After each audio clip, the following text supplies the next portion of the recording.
f of x is equal to absolute value of x minus 4 plus k ነው f of a 22 ነው f of b 22 ነው a and b are different then find the value of a plus b ነው የሚለው ምን እንደማደርገው f of a 22 ነው አይደለም a እዚህ እናስገባና a minus 4 plus k is equal to 22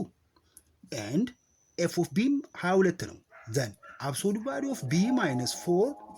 plus k is equal to 22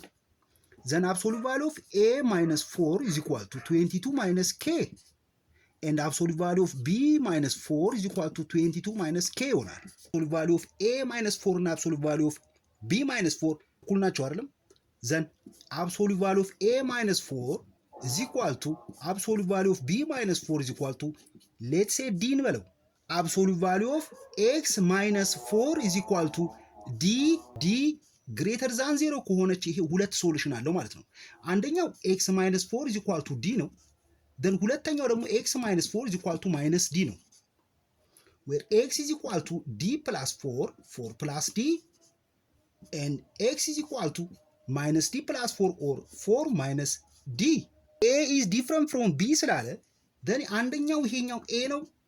then ይሄኛው ደግሞ b ነው ማለት ነው ስለዚህ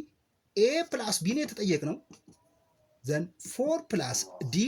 plus 4 minus d ሁለቱን እንደምራቸዋለን d ካንስል አውት ይሆናል then 4 plus 4 8 ነው ማለት ነው a plus b 8 ነው ማለት ነው